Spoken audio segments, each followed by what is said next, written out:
दोस्तों नमस्कार। आप देख रहे हैं जालन टाइम्स न्यूज़ चैनल।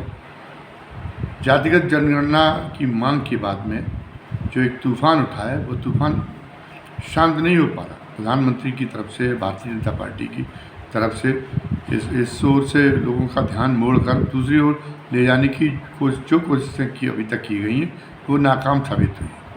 जातिगत जनगणना अगर होगी, ये सामने आ गया, बिहार से इसकी बानगी देखने को मिल चुकी है कि अगर जातिगत जनगणना सामने होगी तो जो जो सच उजागर होगा वो ये साबित करने वाला होगा कि वर्ण व्यवस्था का समता विरोधी चरित्र, मानवता विरोधी चरित्र, ये तमाम गरीबी बढ़ाने के अभिशाप का मुख्य जिम्मेदार है। और जाहिर है कि जो दूसरा पक्ष है जो जातिगत जनगणना से अपने को बचाना चाहता है जातिगत जनगणना के प्रकोप से, उसके लिए वो पहले से ही घोषित अघोषित रूप से वर्ण व्यवस्था की बहाली का पक्षधर रहा है। और वो ये देखने में आया है कि वर्तमान सरकार के कार्यकाल में जो जितने भी कदम उठाए गए हैं, जैसे जो ढंग के प्रयास हुए, वो इसी दिशा की ओर है। भले ही ये दावा किया जाए कि हम जो है समानता की बात कर रहे हैं, सामाजिक समरसता जिसको कहते हैं वो, कि सामाजिक समरसता की बात कर रहे हैं। हमने बहुत ज़्यादा वो दिए हैं उनको, दलितों और पिछड़ों को उनकी आबादी से भी ज़्यादा भागीदारी दी है सत्ता के केंद्रों में, जैसे लोकसभा और विधानसभाओं में, राज्यसभा में। ये वो एक कहने की कोशिश कर रहे हैं कि ये, लेकिन ये सच नहीं है।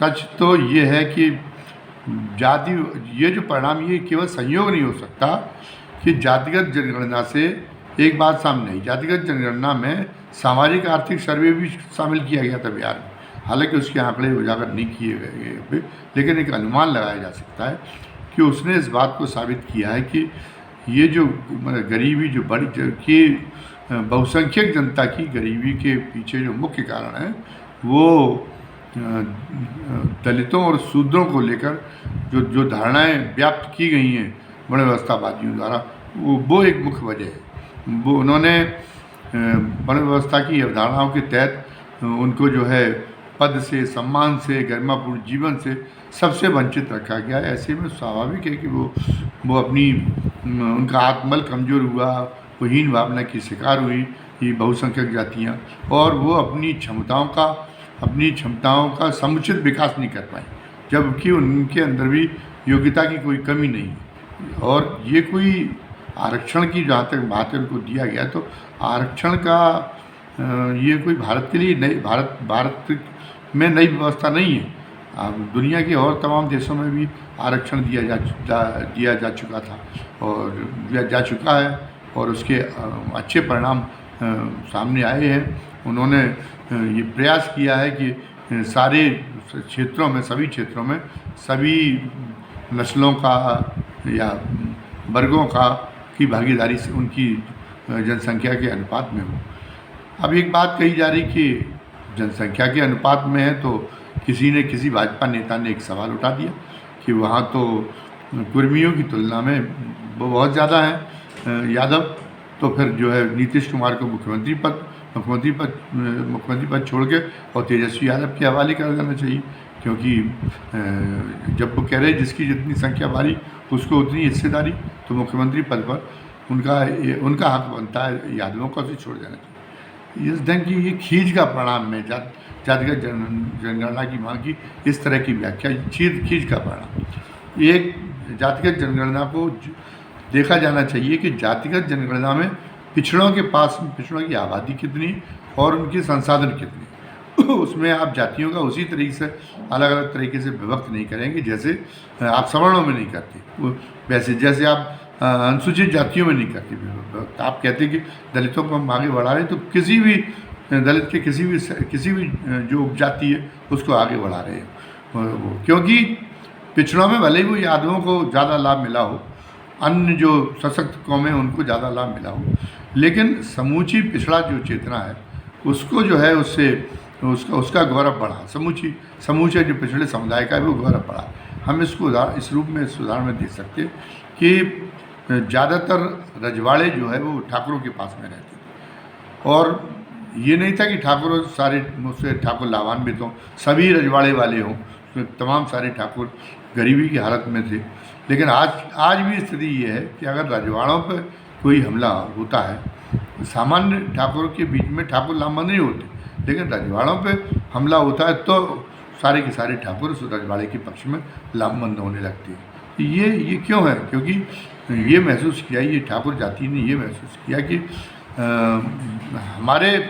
हमारी कौम के राजा होने के कारण हमें भी समाज में विशेष स्थान मिला हुआ है, चाहे हमारी स्थिति गरीब क्यों ना हो, लेकिन फिर भी हमें दूसरों की तुलना में ज़्यादा अच्छी निगाह से देखा जाता है। हमारा उन जातियों की तरह तिरस्कार और अपमान नहीं होता जिन जातियों को जो शूद्र कही गई जातियाँ, जो अनुसूचित जाति दलित कही गई हैं, उन जातियों की तरह हमारा अपमान और हमारा जो है वो तिरस्कार नहीं होता है। तो ये इसका परिणाम है। हमने मायावती के समय में चमत्कार इसको देखा। मायावती जी 4 बार उत्तर प्रदेश की मुख्यमंत्री हो गई, तो 4 बार उत्तर प्रदेश की मुख्यमंत्री का परिणाम ये है कि जितना सम्मान उत्तर प्रदेश में दलितों का है, उतना सम्मान किसी जगह नहीं। आज उत्तर प्रदेश में बहुत ही हिमाकत लोग नहीं कर पाते शहरों में कि अगर कोई मायावती की कास्ट का जैसे कोई जाटव उनके सामने आ जाए तो उस जाटव को वो कुर्सी न दें। अगर वो जाटव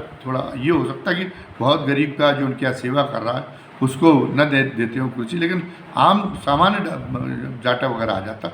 लेकिन पहले तो सामान्य जाटव को भी जूते उठा के चलने पड़ते थे। अगर कोई जमींदार साहब बैठे हुए हैं, कोई पंडित जी बैठे हुए हैं, तो ये है कि पहला चरण समानता का लाने का, अधिकार देने का, आत्मबल बढ़ाने का किसी कौम को, वो पहला चरण तो यही है कि उसको जो है उसकी कौम में कुछ लोगों को ताकतवर स्थिति में खड़ा किया जाए ताकि वो चीज़ें अप्रासंगिक हो जाएं। अभी देखा गया कि मोदी जी की भावना तो उसी में झलक गई जो उन्होंने विश्वकर्मा जयंती पर प्रधानमंत्री विश्वकर्मा योजना घोषित की थी।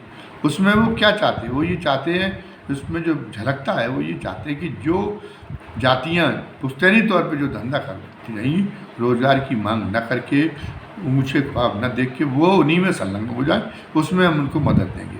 अगर बढ़ई केवल बढ़ईगिरी में संलग्न रहे, लोहार केवल लोहारगिरी में संलग्न रहे, तो उनको जो है ये तो उन्होंने उसी व्यवस्था को अपरोक्ष में बढ़ाने का काम किया है।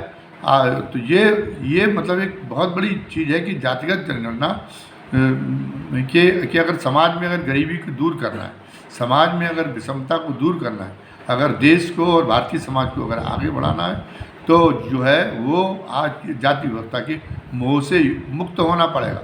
आखिर ऐसा क्यों है कि गोडसे के समर्थन में फेसबुक और दूसरे तमाम सोशल मीडिया के जो चैनल हैं, एक्स वगैरह, उन पर पोस्ट डालने वाले लोग वो सारे के सारे उनका दिखा जी 99% भारतीय जनता पार्टी के समर्थन। इसी तरीके से वो अपनी जातिगत श्रेष्ठता का ढिंढोरा पीटने से भी बाज नहीं आते। क्या इस तरह से देश में सामाजिक एकता कायम होगी? क्या ये नहीं सोचा जाता कि देश समाज में इस ढंग का जो बेखंडन रहा जाति व्यवस्था और वर्ण व्यवस्था की वजह से, वो उसी कारण से देश ने एक लंबे समय तक की गुलामी झेली। तो अगर जातिगत जनगणना को अगर आपने अब रोकने की कोशिश की या जातिगत जनगणना के अगर आंकड़े सामने आए, तो निश्चित रूप से अगर आपने इसको जनगणना को रोकने की कोशिश की या जनगणना के सामने आए और फिर जो कदम उठाए जाने अपेक्षित है उसमें आपने ना नुकर की, उससे अगर आप मुकरे तो उन जातियों में जिनको आपने गलत सामाजिक व्यवस्था के तहत अधिकारों से वंचित कर रखा था, संसाधनों से वंचित रखता था, वो विद्रोह की स्थिति में उतर आएंगे। तो जातिगत जनगणना को मैं तो ये समझता हूँ कि अगर वास्तव में मानवतावादी व्यवस्था कायम करनी है, एक ऐसी सांस्कृतिक राष्ट्रवाद के नाम पर उस दिशा में नहीं जाना जो अतीत में जो होता रहा, सांस्कृतिक राष्ट्रवाद में उन्हीं प्रतीकों का चयन हो रहा है। आज वो धर्म पर सवाल उठ रहे हैं। धर्म, इसका मतलब लोग ये नहीं कि धार्मिकता का महत्व न समझते हो, लेकिन जो सनातन धर्म है, हिंदू धर्म है, उसमें भी 2 तरह की धारा है। एक धारा है जो मानवतावाद के लिए, समतावाद के लिए समर्पित है, और एक धाराएं हैं जो एक वर्ग विशेष के लाभ के लिए है और दूसरे को अपमानित और तिरस्कार करने के लिए। तो आप उन्हीं धार्मिक साहित्य को, उन्हीं धार्मिक प्रक्रियाओं को, उन्हीं को जो है आगे बढ़ाने का काम कर रहे हैं, जिससे उसका आत्मबल समाप्त हो बहुसंख्यक जनता का, जो शूद्र और अनुसूचित जाति की श्रेणी में आती है। ये तो एक बड़ा ये एक तरह से देशद्रोह जैसा काम है। जब आप ये होंगे समाज कमज़ोर होगा तो देश कमज़ोर हो जाएगा। तो समाज को मजबूत बनाना है, देश को मजबूत बनाना है और देश को इतना आगे, ये तो सोचने का विषय होना चाहिए कि आज भी 80 करोड़ लोगों को हमें अनाज क्यों देना पड़ रहा है। ये तो अनाज आप दे रहे, इसका मतलब उनके अंदर गरीबी बहुत ज़्यादा है। और ऐसा भी कोई सर्वे तो मैंने नहीं किया है, लेकिन मैं प्रत्यक्ष रूप से देखता हूँ कि ये ज़्यादातर इसके जो लाभार्थी हैं वो लाभार्थी हिंदू समाज में पिछड़े वर्ग के और अनुसूचित जाति वर्ग के लोग हैं, क्योंकि वही गरीबी की ओर धकेले गए। तब गरीबी, अगर प्रधानमंत्री जी कहते कि उनका लक्ष्य गरीबों का कल्याण करना है, तो गरीबों का अगर कल्याण करना है उनका लक्ष्य, तो उनको जो है उनको फिर ये करना चाहिए कि गरीबों का कल्याण तो तभी होगा अगर आप दोनों को ठीक कहें। बुंदेलखंड में एक कहावत है कि अम्मा भी नहीं की, दद्दा भी नहीं की, स्वर्गीय पहुँच जाए हैं। यमदूत आया, उसने कहा कि हम आपकी माताजी को, आपकी अम्मा को ले जाना चाहते हैं ऊपर। तो लड़के ने मिन्नतें की कि नहीं, मेरी माताजी बहुत अच्छी है, बहुत नेक है, उनको ना ले जाए। तो उन्होंने कहा नहीं, हम तो किसी न किसी को लेने के लिए आई आपके परिवार से, तो आपके पिताजी को भी लिए जाते। तो उनकी दद्दा भी बहुत अच्छे, दद्दा को भी नहीं ले जाना है। तो अब स्वर्गीय कौन जाए? अब ये मतलब ये बात है नहीं। आप उद्योगपतियों का भी कल्याण करेंगे, आप धनिकों का भी कल्याण करेंगे और आप गरीबों के कल्याण की बात करेंगे। दोनों के तो हितों में अंतर्विरोध है, दोनों के हितों में द्वंद्वात्मकता है। तो अगर भला करना है तो आपको जिस व्यवस्था की वजह से वो इस स्थिति में पहुँचे, तो उससे तो आपको लड़ना पड़ेगा, उस व्यवस्था को बदलना पड़ेगा। आप यथास्थित बात में रहकर और फिर बात करें कि नहीं, हम तो गरीबों को सबसे बड़ा, गरीबों का संसाधन पर सबसे पहला अधिकार मानते हैं और हम तो गरीबों की भलाई के निमित्त काम कर रहे हैं, हमारा लक्ष्य तो गरीबी दूर करना है। तो गरीब क्या ऊपर आसमान से अलग से आएंगे?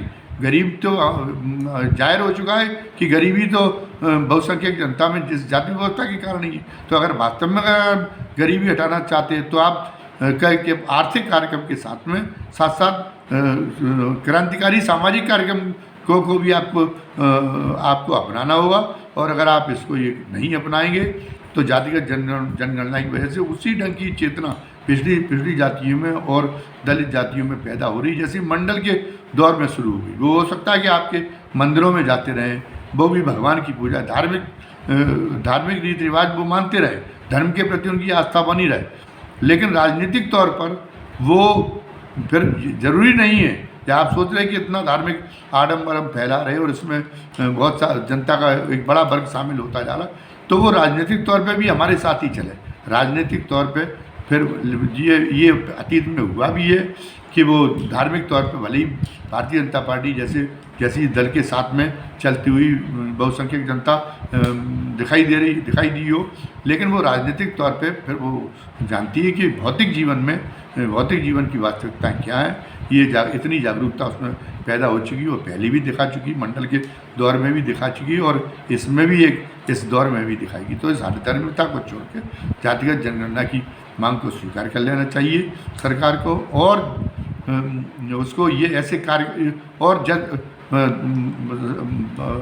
जो संघ प्रमुख है मोहन भागवत साहब भी कह चुके हैं कि नहीं, जाति व्यवस्था को बीतते ज़माने की चीज़ हो गई, ये अप्रासंगिक हो गई, तो उनकी नहीं। और वो अपने कार्यकर्ताओं को उनको प्रशिक्षण देना चाहिए कि वो कम से कम सार्वजनिक तौर से इसकी अभिव्यक्तियाँ न करें, ऐसी जो मैंने बताया कि फेसबुक पे और इंस्टाग्राम पे और जो है एक्स पर क्या डाला जाता है, अपनी जातिगत श्रेष्ठता का बखान न करें। कोई भी जातिगत मुद्दे जातिगत श्रेष्ठता का बखान करने वाला, जातिगत लामबंदी का आह्वान करने वाला, वो चीज़ें नहीं आनी चाहिए। आप कम से कम सत्तारूढ़ पार्टी को अपनी पार्टी के अंदर हर स्तर पे आचार संहिता बनानी चाहिए, ताकि ये धारणाएं धीरे धीरे ख़त्म हो और लोग महसूस करने लगे, लोग जो कुछ साल पहले जातिहीन समाज की ओर आगे बढ़ने लगे थे, वो अग्रसरता फिर शुरू है। जय हिंद, जय भारत, धन्यवाद।